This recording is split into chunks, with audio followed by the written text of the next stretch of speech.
मूलम गुरुमूर्ति पूजा मूलम गुरुपदम मंत्रमूलम गुरुवाक्यम मोक्षमूलम गुरुकृपा ध्यानमूलम गुरुमूर्ति पूजा मूलम गुरुपदम मंत्रमूलम गुरुवाक्यम मोक्षमूलम गुरुकृपा गुरुर्ब्रह्मा गुरुर्विष्णु गुरुर्देवो महेश्वरा गुरु साक्षात् परब्रह्म तस्मै श्री गुरुवे नमः। तस्मै श्री गुरुवे नमः। लक्ष्मीनाथ समारंभां नाथयामुनिमध्यमाम् अस्मदाचार्यपर्यन्तां वन्दे गुरु परम्पराम्। श्रीमन्नारायण नारायण नारायण भजमन्नारायण नारायण नारायण श्रीमन्नारायण श्रीमन्नारायण नारायण नारायण। लक्ष्मी नारायण भगवान की जय। वृंदावन बिहारी लाल की जय। अयोध्या नाथ की जय। फिर भागवत महापुराण की जय। वैशाख महात्म की जय।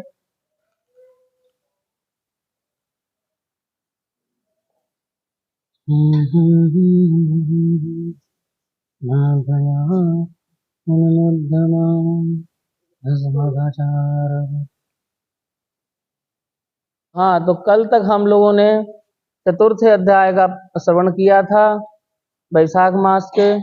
अब हम लोग जो हैं 5वें अध्याय की कथा का श्रवण करेंगे। इसमें भगवान विष्णु के द्वारा सृष्टि की रचना का उपदेश दिया गया है। आइए चलिए कथा में प्रवेश करते हैं और कथा को श्रवण करते हैं। नारद जी ने कहा कि हे नृपश्रेष्ठ, अब तुम उस रहस्य को सुनो जिसके कारण वैशाख मास सभी मासों में उत्तम है। इस मास में किया हुआ धर्म समस्त धार्मिक कार्यों में श्रेष्ठ होता है। इसमें किया गया दान समस्त दानों में श्रेष्ठ माना जाता है। यह मास समस्त पापों को नष्ट करने में श्रेष्ठ है। इन समस्त बातों के गुप्त रहस्य को सावधान होकर के एकाग्र चित्त होकर के सुनिए। हे राजन, जब सभी युगों की समाप्ति पर समस्त लोगों के स्वामी भगवान विष्णु समस्त सृष्टि को अपने उदर में रखकर शेषशायी होते हैं और योग निद्रा के वशीभूत होकर अनेकता रूपी एकता को प्राप्त होते हैं, तब एक निमेष बीतने के बाद वेदों की प्रार्थना पर भगवान अपनी निद्रा को त्यागते हैं। हे महाप्राज्ञ, चैतन्य होने पर भगवान श्री नारायण अपने उदर में स्थित जीवों की अपनी इच्छा मात्र से ही कर्मानुसार सृष्टि रचते हैं। भगवान विष्णु की इच्छा होने पर उनकी नाभि से एक स्वर्ण कमल उत्पन्न होता है। उसी कमल से विराट पुष्प पर विराजे पुरुष रूपी ब्रह्मा उत्पन्न होते हैं। फिर भगवान की इच्छा अनुसार ब्रह्मा ने 14 भुवनों की रचना की तथा भिन्न भिन्न कर्म और आश्रमों की रचना की। तीनों गुण सत रज और तम सभी भुवनों में अधिपति प्रकृति और मर्यादा की रचना की। इसके बाद वर्णाश्रमों की रचना की और रचना करते करके धर्म की स्थापना हेतु 4 वेद शास्त्र स्मृति पुराण तथा इतिहास के निमित्त उनके प्रवर्तक ऋषिगण प्रकट किए। उन ऋषियों ने अलग अलग वर्णों के अलग अलग धर्म सुनिश्चित किए तथा प्रजा को उत्पन्न कर उनमें धर्म के प्रति जिज्ञासा को श्रद्धा में बदला। जब सृष्टि का क्रम चल निकला, तब भगवान विष्णु ने प्रजा के हृदय में भय स्थापित करने, परीक्षा लेने तथा यह देखने के लिए कि सभी आश्रमों की प्रजा धर्म के अनुसार आचरण करती है या नहीं करती है। भगवान ने चिंतन किया कि प्रजा धर्म का पूर्ण रूप से पालन किस समय कर सकेगी। वर्षा ऋतु में चारों ओर जल कीचड़ आदि होने के कारण प्रजा का चित्त ठीक नहीं रहता।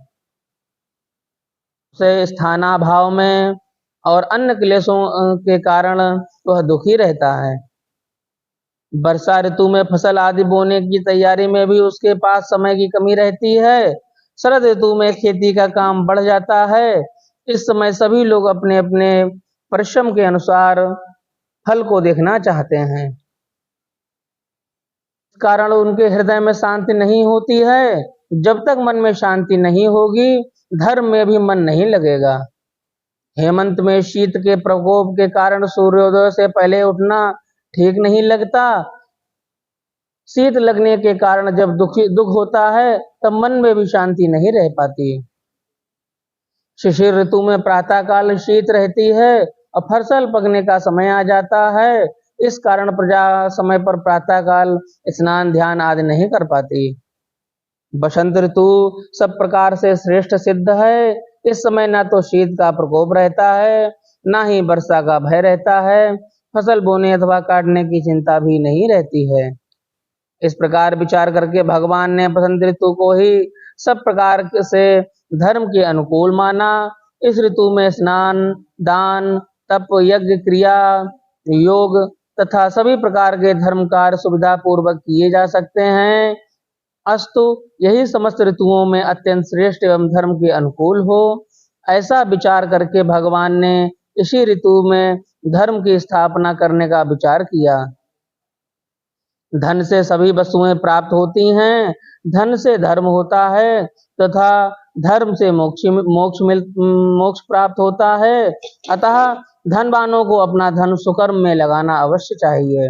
जो मनुष्य धर्म करता है, उसकी सभी मनोकामनाएं भगवान पूर्ण करते हैं। अधर्मी मनुष्यों की आयु कम हो जाती है और उन्हें धन का भी अभाव रहता है।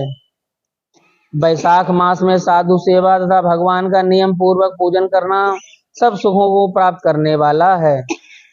विष्णु भगवान इस मास में सब लोगों का भ्रमण करते हुए प्राणियों की परीक्षा लेते हैं और जो जैसा करता है उसे वैसा ही फल प्राप्त होता है। बैसाख मास में किए हुए सुकर्मों से प्रभु वर्ष भर पापों को क्षमा करते रहते हैं। अतः यह मास सबसे उत्तम है। इसी के साथ में पंचान की जय, वृंदावन बिहारी लाल की जय, ब्रज रामचंद्र भगवान की जय, भागवत भगवान की जय, बैसाख मास की जय।